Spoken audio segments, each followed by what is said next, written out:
Oh, there it is. And action. Okay. Okay, nice to be with everyone again on a Friday evening. So I'm not sure if everyone was there last time. David, were you with us last time? I think so.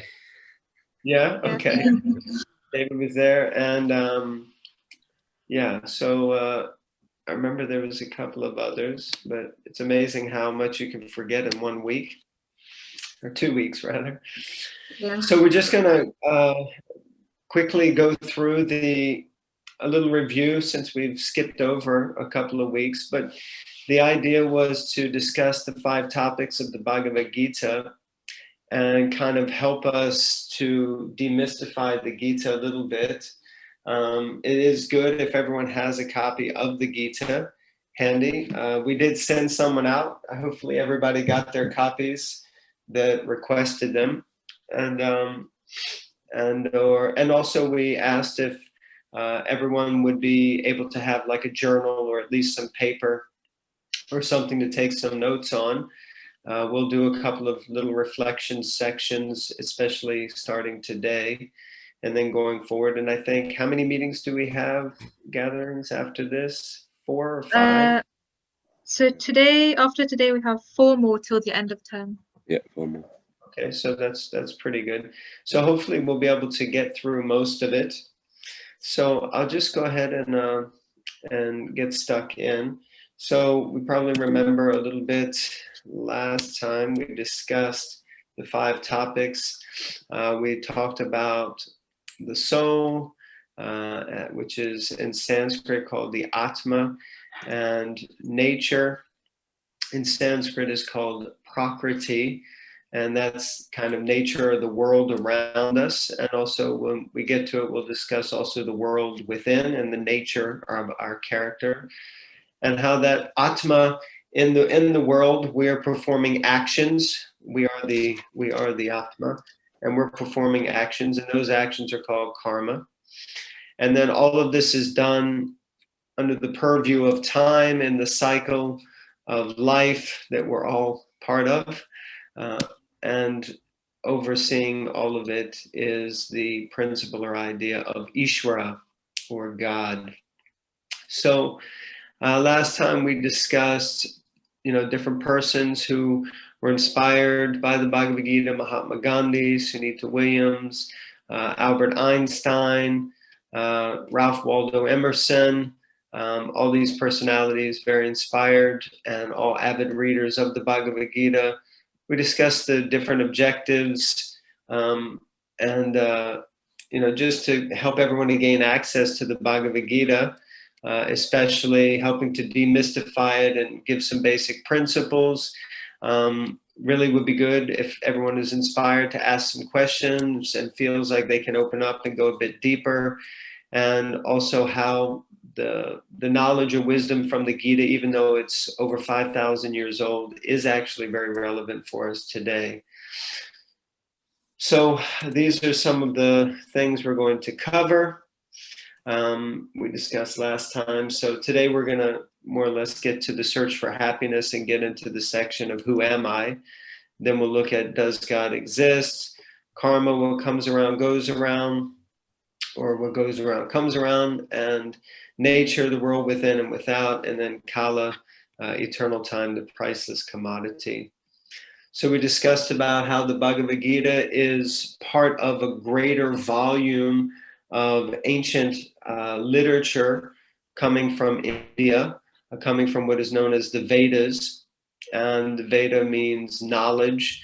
And these books of Vedas have been studied by sages and sadhus for millenniums, looking at and trying to understand and the knowledge of the world around us, and also the knowledge of who we are. So this is one of the things that we'll discuss. The Bhagavad Gita's author is Dvaipayana Veda Vyas, or we refer to him as Srila Vyasadeva. And the author of the Bhagavad Gita that we're specifically looking at is A.C. Bhaktivedanta Swami Prabhupada, whom we'll refer to as Srila Prabhupada throughout. And he is responsible for translating over 70 volumes of books from the Sanskrit language into English.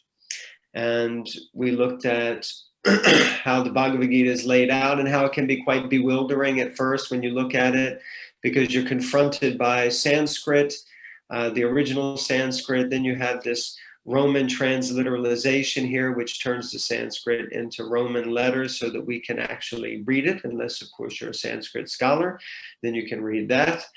And then we discussed how that Roman transliteralization also then in the Bhagavad Gita, if you have a look, you'll see that it then gives synonyms. So it's a word for word definition.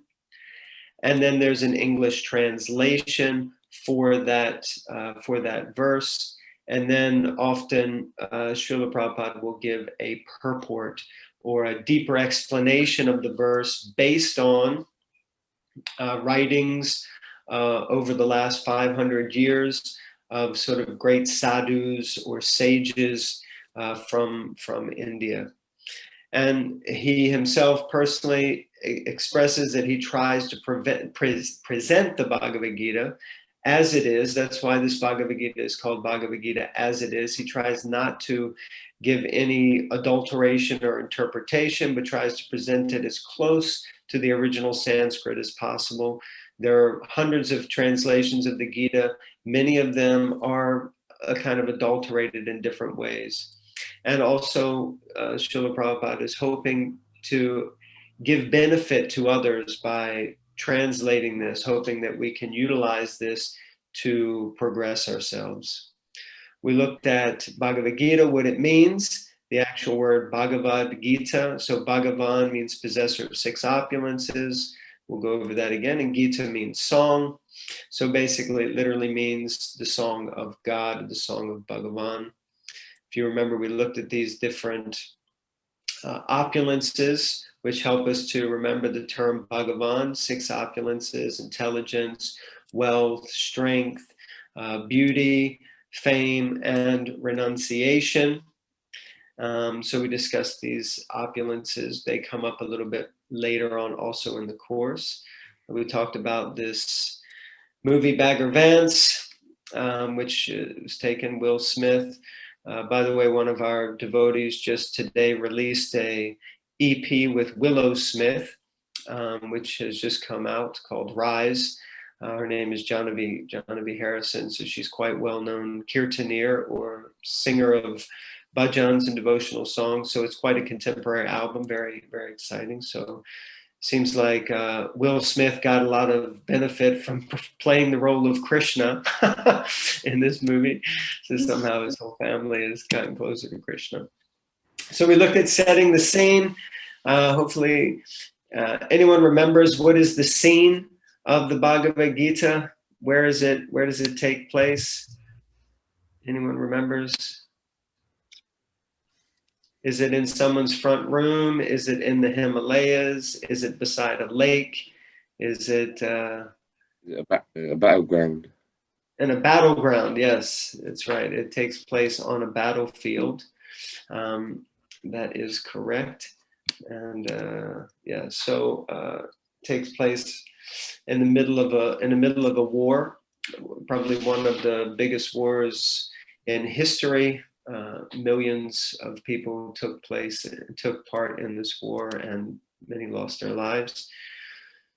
So we introduced some of the characters, Dhritarashtra and Sanjay. So this is the blind king and his kind of mystic who is able to tell him what's happening on the battlefield. And Dhritarashtra represents really one of the forces of adharma, which is unrighteousness or wickedness. This is his son, who's really the cause of the war and has created the awkward situation on which they're fighting. The Kauravas are the other sons of Dhritarashtra. He has many sons, and they really all together represent the force of evil. As you know, all good stories have the good versus evil aspect to them. So the good guys are the Pandavas. These are the 5 brothers, 5 sons of Pandu, Yudhishthira, Bhima, Arjuna, Nakul, and Sahadev. and they really represent the force of good from the Mahabharata and in the Bhagavad-gita. But really in the Bhagavad-gita, it's Arjuna is the main character, and he's a great warrior, and he's the one who's making most of the inquiries and asking most of the questions. His great grand uncle, or they refer to him as grandfather, Bhishma, he has a small role, I guess you could say, in the Gita. And Drona, the teacher of both the Kauravas. Ironically, both of them are very, very righteous and dharmic people, but they wind up being on the bad side. They wind up being on the opposite side of the Pandavas. And there are reasons for that we explain in other talks. We won't get into that too much, but somehow they become compromised and they have to serve on the other side. And that's part of the reason why Arjuna becomes so distressed, because he sees he has to fight against people that he really cares about, that he knows are good, very good in heart. And of course, Krishna. He is the friend and cousin, mentor, and ultimately the chariot driver of Arjuna in the battle. And he's kind of understood to be more than just a mortal man, but he is really the chief character. Him and Arjuna, they're the ones who are having the conversation throughout. And that brings us up to more or less where we left off last time. And the Bhagavad-gita, again, just to set the scene, Arjuna, you can see here, is on his knees. His bow and arrows are on the ground, and he has come to a point where he really is greatly distressed. He's feeling very concerned and worried, very, very dismayed, lots of anxiety. And he basically just wants to run away from the situation. So one of the first ways that this is very relevant for us is that often in life, circumstances dictate that things seem to be a bit tough. Just like right now in the world, everyone's facing serious challenges in different ways. And often we have the tendency or propensity to just want to run away from the situation. And we often come up with good excuses. And Arjuna comes up with many very good reasons. I think I mentioned last time that the first time that I read the Bhagavad-gita all the way through, I thought, this doesn't make any sense. Arjuna should leave the battlefield. He should run away. It's bad to fight. It's not a good thing. I was into peace and love. And I thought, who is this Krishna? He seems a bit of a warmonger. So what is that all about? But then as you read it again and you get some guidance, you start to understand that one of the principles is that sometimes we just have to do what we're supposed to do, even though we might not like it. And that's a big challenge. So sometimes we have to confront our fears and face challenges a little bit head on. And if we have good knowledge, good advice, good guidance, then that becomes a lot easier. Everything becomes easier with a bit of wisdom. So that's the idea. Here at the beginning of the Bhagavad-gita, Arjuna is very distressed. And the whole thing is that he's really looking for just a simple place to be happy. And so we start today's aspect of the discussion, which is a little bit kind of, you could say, off topic, but very much on topic, which is the principle of the search for happiness. So this is where we stopped off last time.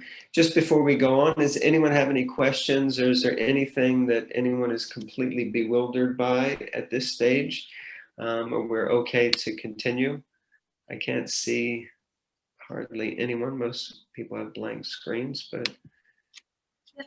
No, we're good. Yeah, we're all good? Yeah. Okay, so the search for happiness.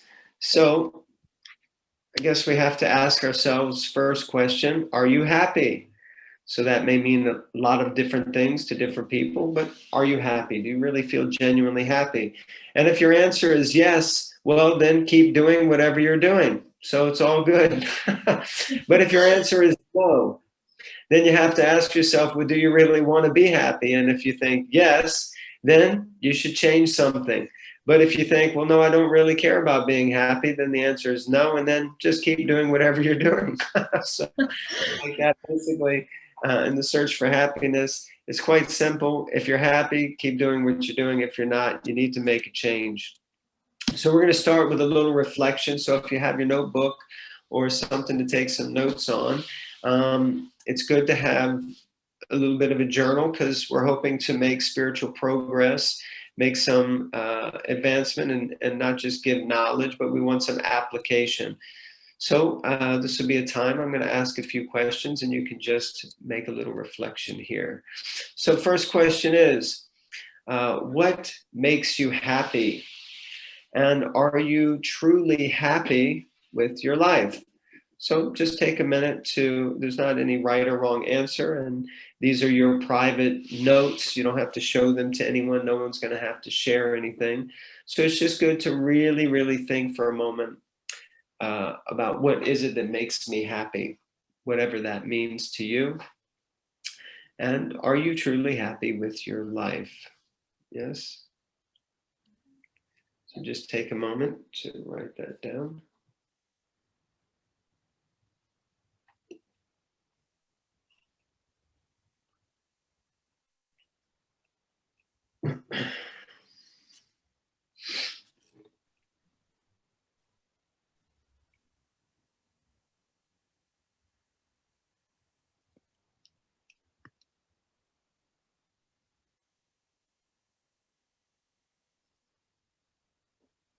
Okay. So this person may be familiar to some of you, maybe not to some others. So it's a kind of a nice story that sums up, this idea of happiness. So John Lennon, he tells a story that when he was about 5 years old, and he was growing up, his mother used to always tell him that happiness was the key to life. And then he went to school, and when they were at school one time, the teachers asked them to write down what they wanted to be when they grew up. So all the children were asked to write down, what is it that you want to be when you grow up? So, when you're a 5-year-old kid, you write down things like a fireman, astronaut, famous actor, football player, something like that, whatever it is. So John Lennon tells that he wrote down happy. That's what he wanted to be when he grew up. He wanted to be happy. And the teacher said, little Johnny, I don't think you understood the assignment. And little Johnny said, no, ma'am, I don't think that you understand life. So at 5 years old, John was telling the teachers that, whatever it is that you're going to be when you grow up, you'll want to be happy. So most people in life are looking for happiness. If we were in a classroom situation, I would ask you all, raise your hands if you want to be happy. Most people want to be happy. So, but there's another story of the musk deer. So this is a quite famous deer and rare deer that exists in the Himalayas. And this deer, now of course everyone's heard of the aroma of musk, I imagine. So we know that there is especially the ladies, of course the musk aroma, ladies often wear the musk aroma because it attracts the men.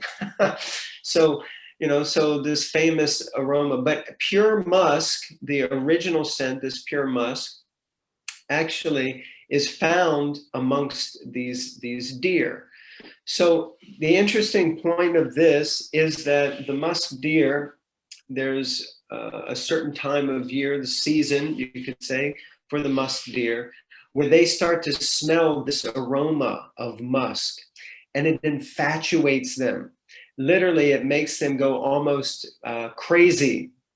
And they start chasing around all over the place, running through the forest, looking for the source of this scent, because that aroma is just like really making them mad, and they're becoming more and more eager, more and more anxious. And they're looking and looking and looking and almost literally driving themselves insane, looking for the source of this aroma. And eventually they realize that the origin of that aroma or that scent that they've become so infatuated to find, that it's actually emanating from themselves. Actually, the originates in the navel of the musk deer. So there's a gland within the navel of the deer that emanates this aroma. And during this season, they smell that aroma and they search so much all around for the source, but actually the whole time the source has been themselves. So in the same way, we can see that very often we search very hard for things outside of us to make us happy. But actually, real happiness comes from within and is generated from within. It's also another story of a great king, King Solomon. So from the biblical times, we know of King Solomon. And he had heard tell of a magic ring. And this magic ring could make one very happy when things were sad. But at the same time, if you were very happy, this ring could make you very sad. So the king ordered one of his main ministers to go and find this ring, to search the entire kingdom and bring it back to him before a famous the Feast of the Tabernacle, which was happening. He had about 6 months to go before this time. So the minister went out and searched. To make a long story short, eventually he came across a silversmith who knew about the ring, and he actually created a ring with an insignia, and he gave the ring to the minister, and the minister said, yes, this is it. And he took it to the king. And when he arrived and met the king, the Feast of the Tabernacle had already started, and the king was in such a joyous mood, and everyone was celebrating. And then he came to the king and he said, my lord, I have found the ring, the magic ring you were looking for. And he said, oh, and he took the ring and he looked at the insignia. And when he looked at the insignia, immediately he became despondent and almost depressed. And then he looked at the ring again and immediately he became happy. So he became very happy that, yes, now I've found the ring and I understand it has given me wisdom. It's not necessarily the ring, but it's what's written on the inside of the ring. And what was written on the inside of the ring is that this too shall pass. So when one is very happy, when he looks at the ring and realizes, oh, this is also going to come to an end, then happiness seems to flicker. And when one is sad, then one can look at the ring and understand that this too shall also pass. So in this world that we live in, we may think something is permanent, but we often have the experience that all things come to pass. So when things are going good, they have to come to an end. And when things are going bad, don't worry, that will also come to an end. So some Vedic insights into these basic ideas. There's a principle known as Chapala Sukha, which is an idea of how in this world things are basically temporary. All things come to pass. And Chapala Sukha means flickering happiness. So often we may find something that we think makes us happy. I have a good friend recently, he got some new gadget. And he was so excited about getting the gadget, and he could do nothing but for weeks talk about how I'm going to get this gadget. I'm getting this thing. I'm getting this gadget. And he was so excited, so excited. And then a week after he got the gadget, I said, what's up with the gadget? He said, oh, yeah. He said, yeah, I got into it, but now it's kind of just laying on the desk laying on my desk. And I haven't, now I'm looking at this thing. And he was all of a sudden excited about the other thing. And I said, well, what happened to the last gadget? I said, what was the deal? He said, well, actually, when I think about it, the time I was most happy with that gadget was right before I got it.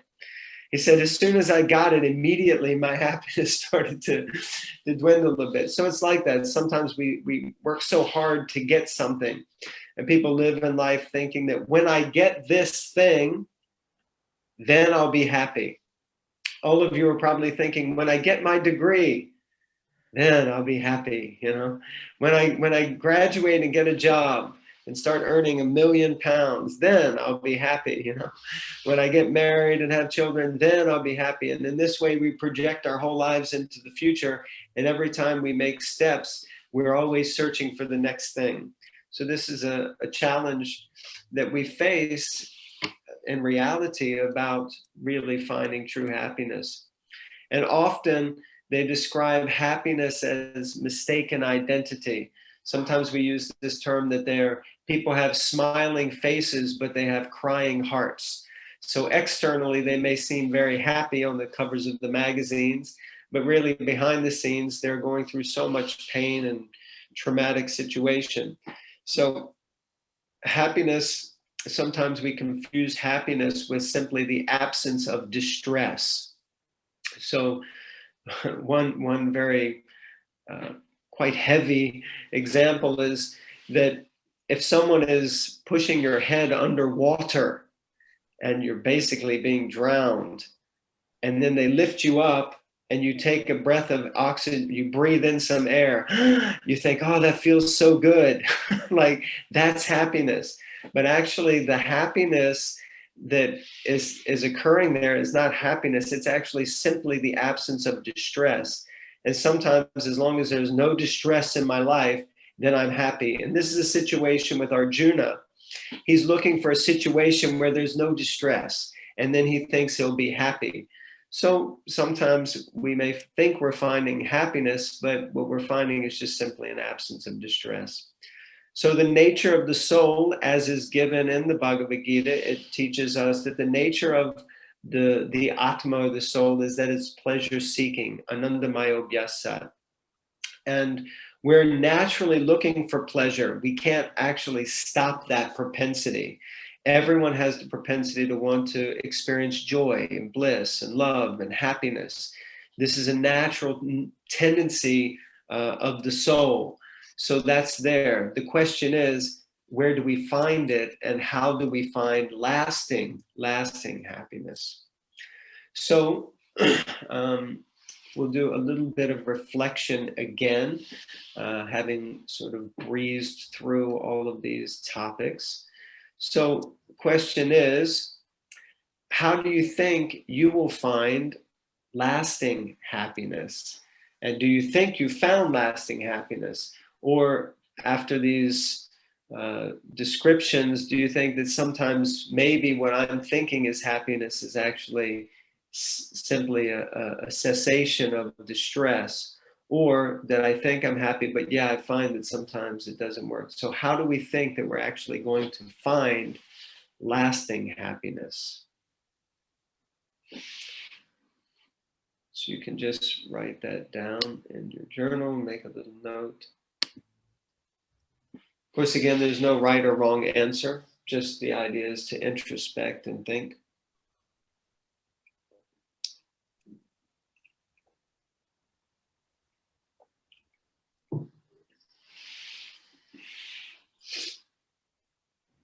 Okay.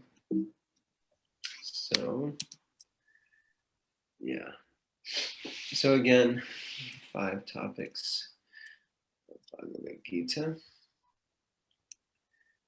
So we're now going to finish this section. We're going to start the next topic. So just please forgive me for a moment. If anyone has any questions, then you can ask now. If anyone has anything they'd like to add or subtract, anything that came up for anyone in that conversation.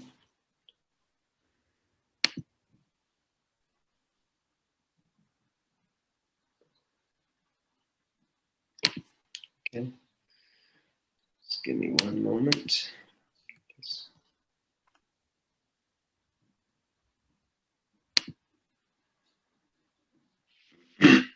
Okay. Everyone's very quiet this evening. Okay, so I'm just going to share my screen. Okay.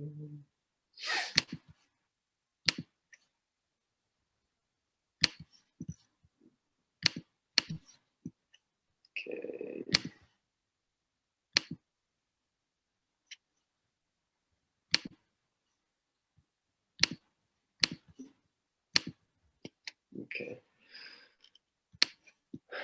All right, so everyone can see that? Yeah, who am I? Okay. All right, so now we're going to discuss the first topic of the Bhagavad Gita, who am I? And that's discussing about the principle of the soul. And so all of you are very well educated persons, so I'm sure you may be familiar with this famous Shakespeare quote, which says that all the world's a stage and all the men and women merely players.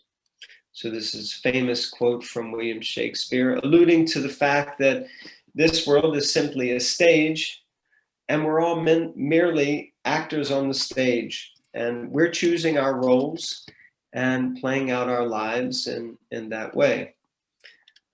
This often reminds me of a very famous film that was one of my great inspirations for many years, which is a film called The Matrix. So in the movie, there's this scene where the main character, Neo, he meets this character here in the scene. I think his name is Morpheus. And Morpheus says to him that you can take the blue pill and the story ends. You wake up in your bed and you believe whatever you want to believe. But if you take the red pill, you stay in Wonderland and I show you how deep the rabbit hole goes. So the idea is that sometimes we can make a conscious choice of whether we want to wake up or rise, wake up, jeev jaga, wake up, and understand what's going on in the world, or no problem, we can stay asleep. I remember when I first started getting into spirituality, I had a very good friend who was a Mensa certified genius, and he knew everything about all the world's religions. And we used to sit and talk and chat and have very long discussions. And once we were discussing, and I was sharing some of the things I was learning from the Bhagavad Gita, and he was married and his wife was present. And right as we were getting into the conversation, she got up and went into the kitchen and she said, "Oh, does anyone want a cup of tea?" And I was like, what are you doing? How can you leave? We're having such good conversation. So after about 20 minutes, she came back in the room and we kind of started to wrap things up a bit. And I asked her, why did you leave the room? And she said, because you guys were starting to make too much sense. And I said, yeah, but isn't that the point? And she said, no. Because if you start making too much sense, then I have to start to do something. She said, so for me, ignorance is bliss. I'd rather just remain ignorant. So it's like that sometimes, we just would rather remain in ignorance. So that's a conscious choice we have to face and make, and choose ourselves. So the great sages of India, for them, this kind of discussion is nothing new. In fact, it's glorified as the best kind of conversation to have. So my friend and I, we used to sit up all night when we were really starting to go down the rabbit hole and discuss these topics all night. And I would often be speculating with lots of different ideas about what is the real goal of life. And he, because he had started to read and study the Bhagavad Gita, he would always, quote statements from the Bhagavad Gita. And I used to think, anyway, whatever, you can just make it all up. You can just speculate about everything and think that you're right. But actually, the great sages of India, they formulated or explained that the first question that one has to ask is atato brahma jigyasa. It means that one must inquire into the absolute. One has to look into what is the nature of the world around me and who am I? So like that, we have to look deep into ourselves, and then we look at the world around us. And basically our perception of the world begins inside. And that means that although we may worry so much about how the world perceives us, but we should really be more worried about how we perceive ourselves. And from this point, try to understand what is the goal of life. So who am I? Why am I here? And that kind of thing. So many times in our teens, we start to ask these questions, but somehow by the time we become young adults, it's sort of like we've accepted that maybe there are no answers to these questions and we just need to get on with life and not worry about it anymore. So really, the great sages of India say that that's not the correct path, that we should really dive deep into an inquiry of who are we and what is the goal of life? Why are we here? So like that. So I have a question. We often ask if you can point to yourself. So I can't see so many screens now, but please, if everyone could point to themselves. We did this in Camden. We went around with a we went around with a camera and we were asking loads of people in Camden to point to themselves, and they were kind of like, yeah, some people were doing this, some people were doing this, some people were doing this, some people were kind of trying to point like this, and so if we say point to your feet, then you know how to point to your feet. If we say point to your nose, you can point to your nose. A very glorious cage. So she eventually had enough money and she bought a gold-plated cage that was inset with rubies and diamonds and sapphires and so many beautiful jewels. I mean, it was like the most beautiful and expensive cage you can imagine. And she put the bird inside and she was so happy, and she was happy to gift this cage to the bird. And then after some time, she started to realize that she had, forgotten to feed the bird in the cage, because she was so busy polishing the cage and taking care of the cage that she had forgotten to really nourish the bird inside the cage. And the idea that's given in the Bhagavad-gita is that is sort of what happens with us. Sometimes we forget to look after what's going on inside the cage, and we become completely enamored with the cage. Now, one might think, what is he talking about? The cage? I'm not in any cage. But the Bhagavad-gita explains in the 7th chapter this verse, Bhumira Ponalo Vayu Kam. And it explains that the body is made up of certain materials, elements, earth, water, fire, air, and ether. And we can see here that this picture is depicting actually that the body itself is made up of all these elements. Now, if any of you are chemists, or I think maybe there might be a few who are preparing to become doctors, then you know that this is the chemical makeup of the body. Now, if you went down to the local shop and tried to buy these items, you could probably purchase the correct weight of them that is equivalent to your own body for about 10 quid or less. But if we ask ourselves, is that who I am, just a blob of chemicals? Of course, some people actually really genuinely believe this. But for me, I always found it hard to believe that who I am is just an amalgamation of these material elements. It's quite an awkward thing to think that that's all that I am. That's all there is to me. And who I am is just a combination of reactions and chemical processes. But some people believe that. But the Bhagavad Gita states that that is the makeup of the cage. So a little bit of a reflection. So again, you can just ask a request you to think a little bit about, who are you? Like, who are you? How would you answer that question if someone asked you, who are you? So it's quite a powerful question. As I mentioned, the sages of India have been asking this for many, many years, but who are we really? How would you describe yourself? Are you Mr. John from South London, who has a wife and 2 kids? I'm sure none of you have a wife and 2 kids. David, do you have a wife and 2 kids? No.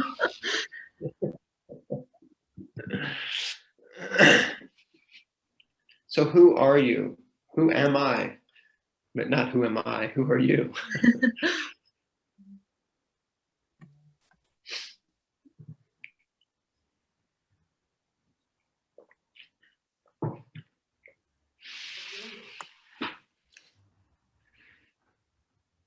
So in the great sages, they mention and speak about this idea of who am I.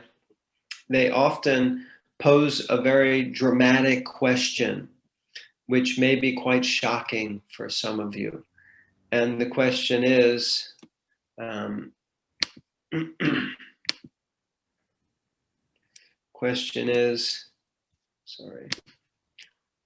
what is the difference between a living and a dead body? Now, like I said, this can be a little bit shocking, especially given the current climate and circumstances in the world. It's not something we generally like to talk about. Scientifically, actually, it's explained that there is really absolutely no difference between a living body and a dead body. All those same chemicals are still there. All the bodily functions or organs are still present. Everything is actually more or less the same. It's just, often it's described because something definitely changes. And if anyone has been present when someone passes away, and I have been on a number of occasions, and you realize that the experience is one moment they're there and you can sense that they're there. And then in the next moment, the feeling is that they're not there anymore. They're not here. They're not really with us. And that's why terminology is often used that he or she has passed away. They've passed over. They've moved on. They've gone away. They're no longer with us, So things like that, the terminology, and you can just see how the face just drains of life. So it seems that there is some distinction between the living and the dead body that is more than just the chemicals. But sometimes scientists express and explain that it is simply now the body is no longer functioning anymore. So that's it. That's the end of life. But again, the Bhagavad-gita explains a different principle, and it uses the term yantra. And yantra means a machine. Yantra rudani mayaya. So it describes that we're seated on a machine made of the material energy. So it describes the body as more like a machine, like a piece of equipment. And actually, it's a machine that is kind of the machinery for which you traverse through this world. And like similar to if you were to put on, what is it called? Virtual reality goggles. And you would hold up, in front of you, your hands. Oftentimes you see that your hands are inside of something and you're like in another world, similar to like, I think that the Avatar movie, something all of a sudden you have like an avatar, you have a form that you take on, but who is the real you? Is it this body, or is it the driver or the conductor of this machinery, or the driver of the car, like that? Well, the answer that, again, the great sages give, and also is explained in the Bhagavad-gita, is this idea, aham brahmasmi, which means aham means I, and it means I am spirit. I am more than just the body. I am not just this material body, but I'm a spirit soul. And famous song Sting, you may have heard of Sting. Was a singer with a band called The Police, but he's also famous in his own right as a solo artist. He wrote a song many years ago called "We Are Spirits in the Material World." And evidently he wrote that after reading the Bhagavad-gita as it is. And he was inspired by this principle of understanding that we're actually spiritual beings in the material world. So sometimes this statement is made that you do see, I think this was C.S. Lewis. He said, you do not have a soul. You are a soul. You have a body. Sometimes people say, my soul. And they think that I'm the body with a soul, but actually we're not a body with a soul. We're a soul inside of the body. And this picture here is the picture that actually first attracted me to spiritual life, really. And this picture is explained in the Bhagavad-gita by a verse. This is in the 2nd chapter, which describes that the embodied soul passes from boyhood to youth to old age, and the soul similarly passes into another body at the time of death. And so like that, I remember when I first met a man, I was at a rock concert in America, concert called Lollapalooza. I don't know if anyone's ever heard of it. It was a big festival. I don't know if it still goes on, but I was there, and as I was going into the festival, I was out in the parking lot, and this guy comes up to me, and of course in those days I had like really long hair, and some bald-headed guy comes up to me. I'm like, he tries to hand me a book, and he's like, "Here, have this book." And I was like, "Dude, I don't want your book. I'm going to the concert. What am I going to do with a book?" And then he opened the book and he showed me this picture, and we were haggling a little bit. And as soon as he showed me that picture, it kind of, I don't know what happened, but it really blew my mind. And I just thought, whoa, and I grabbed the book out of his hand and I said, "This is the truth. This is it. This is what's going on." And then he said, "Yeah, wow, yeah, you got it." And then he asked me for some money. And I said, "I'm going to give you money. I want my money for the concert." So anyway, eventually I did give him some money and I got a couple of books. And I remember I used to sit and look at this picture. And later I realized that, actually this picture is kind of identifies many of the problems in the world, many of the challenges that we face, is based on what's known as kind of like bodily identification, and how much we identify with this body and the externals, and we don't look at the internals. I remember when I was growing up, I grew up in the southern states of America, and there was a lot of racism. And in one sense, I was very fortunate, although some of my family members were quite racist, but my mother, she was very much not. And I used to be confronted by this, and my mother used to always correct, away from them, but she would always say to me, "You should never think like that." She would say that doesn't matter the color of a person's skin, underneath everybody bleeds red. So her point was, inside we're all the same. Externally we may appear different. So I always appreciated that, and that was kind of like one of the first lessons for me at a young age of how people really identify with these bodies and how it causes so much problems. But underneath, really, we're all connected. And if we look, we can see that there's the same connecting factor, and everybody goes through these same changes. Everybody's going through these changes, no matter what the color of their skin or the gender, the country of their birth, what football team they support. Everybody's going through the same changes. So in the Bhagavad-gita, it explains the idea of yoga. And this principle of yoga is defined as union. And it introduces the idea of connectedness.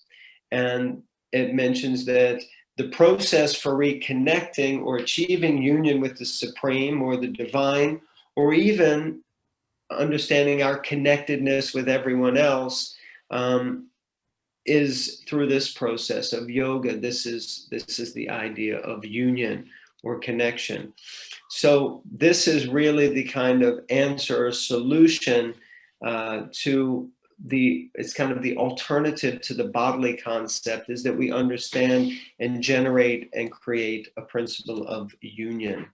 So another quick reflection. So if you have your journal there, then you can look. So just look within, think for a moment. So the kind of question is, have you ever felt lost or disconnected? Have you ever felt like you don't fit in? Like you really wish, or you ever feel lonely? Alone, without anyone that nobody knows how you feel. And yeah, what is it that causes this feeling in your life? You know, where does this come from?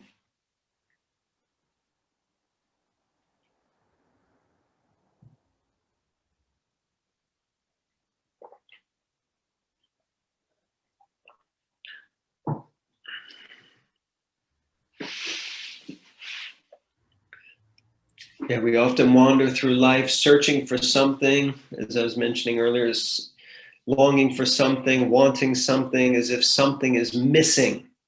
There's always like some emptiness or hole in our life, and we're often trying to fill that void with so many things that make us happy or whole. So anyway, if you answered yes, you're not alone. Many, all of us feel like that sometimes. We all feel disconnected or lost, like there's something missing. I'm looking for something. I need to find it. That'll make me happy. So the idea is that we have to reconnect. This principle of yoga or union, it's natural. Again, it's part of the nature of who we are, that we're looking to reconnect in some way.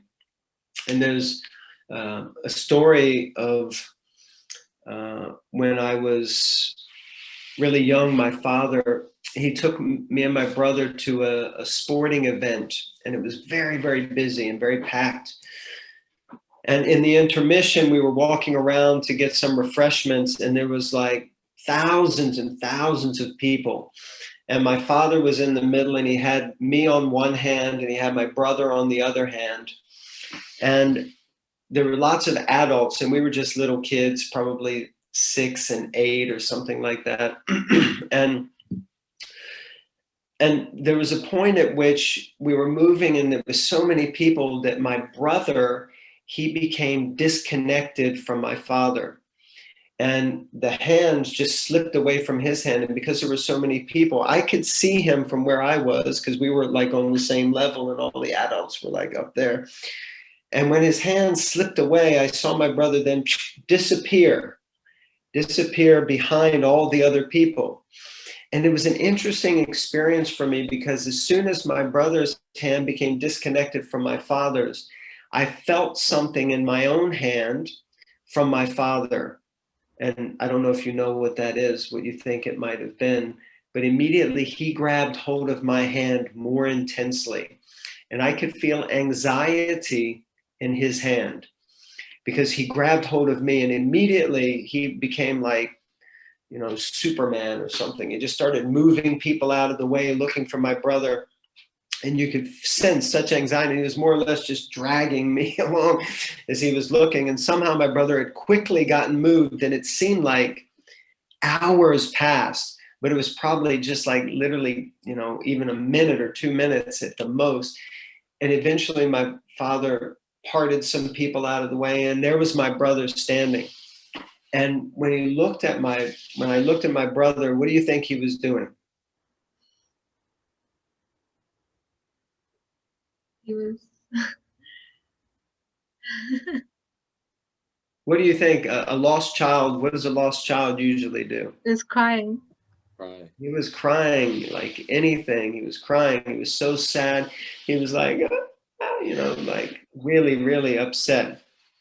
And my father just immediately reached out for him. And when my father reached out for him, he reached towards him, kind of like this picture, you know. And as soon as their hands met, then immediately I felt in my father's hand, which was grasped with mine, immediately the tension relaxed. And my brother's face just immediately became relieved, and he started to smile, and he grabbed hold of my father, and my father grabbed hold of him. And it was like this reunion. And in that moment, even though I was 8 years old, I still remember it so crystal clear. But it's like that, you know, we're often feeling disconnected, but when we become reconnected, we feel such a sense of security, such a sense of safety. We feel relief. We feel like, yes, I'm home. I'm safe here. This is where I belong. So that's the feeling that we're all searching for. And this is that process of yoga, is the process of reunion and reconnecting us, the spirit soul, with the supreme spiritual divinity, with the divine being, with something that makes us feel sheltered, makes us feel at home. Similar to like a hand being reconnected to the body. If you take the hand and disconnect it, the hand is still the hand, but it has no function, no purpose. But if you reconnect it to the body, then it has a whole purpose, it has a function, and it's able to act according to its full nature. So like this analogy is given in the Bhagavad-gita also. So this idea of bhakti, bhakti yoga, which is devotional service, or it means union and love between the individual consciousness and the supreme consciousness. This is the idea of bhakti, and this is the yoga that the Bhagavad-gita really glorifies and extols as the topmost rung on the yoga ladder. This is the pinnacle of all yoga practice, is to become reconnected with our kind of original consciousness, our original spiritual consciousness. And this way we uncover our true identity, and we understand who we really are. And in that understanding, we become secure. We feel sheltered, we feel at home, we feel comfortable in our own skin, you could say. We don't feel so concerned about all the external pressures, because there's the famous saying that happiness comes from within. So once we reconnect with our true self internally, then in that way we can actually be happy in any situation. So it doesn't need to be dictated by the externals, because the internal is what dictates actually the way that we deal with the world around us, like that. So this is the principle of bhakti, which we'll discuss quite a bit more as this goes on. And next we'll be looking at this idea of Ishvara, and the challenging idea of, does God exist? So I guess if we have any time for reflections or questions, I've gone a little bit over. Sorry about that. We started a little bit late, Yeah, I guess. that's But right. Yeah. also talk a little bit too much. No, that was perfect. Thank you. Yeah, I thought it was interesting with the changing bodies, and how like, because when we grow up, we're always the same sort of person, but it's obviously like our bodies are changing. And like I remember once in a lecture that we had in uni, they even said, it was like some kind of microbiology lecture, they even said that our cells are changing every day. And I thought that was interesting that science supports what is being said here. Yes. I think it's like every 7 years or something, they say that every cell in the body is completely Yeah. regenerated. So. Yeah, it's like changing. It's changing, but yeah, so it takes like 7 years to completely change or something. Yeah, that was really interesting. Nice point. Yes. Yeah, it's true. We're changing all the time, but still, even if you're an old, like, not old lady, but even when we get older, say in our like 40s, 50s, 60s, and if if someone showed me, like right now, even if someone showed me a picture of you, Rishni, when you were a little baby, I would be like, I have no idea who this is. Yeah. But if I showed it to your mother, someone showed it to your mom, then she'd be like, "Oh, it's my Vrishni." Oh. No matter how old you get, your mother will still recognize. So something is the same, even though the body is changing. Something is staying the same throughout, and we have to ask ourselves, what is that? Yeah, great point. Yeah. Anyone else? Any other thoughts or reflections?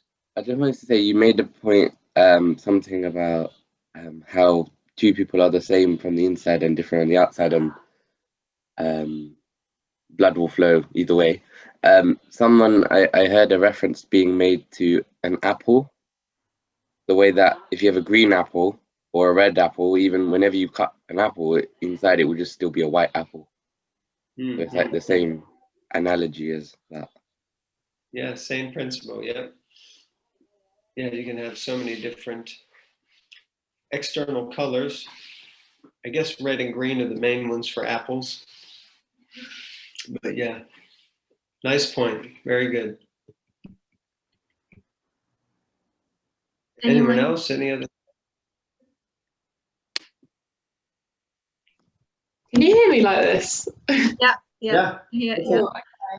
Yeah, sorry, I can't turn my camera on because I've got a sticker over it, and then every time I try and peel it off, it looks like it's breaking. But I am here. I just think it's really interesting and kind of really relevant for our generation and for students as well.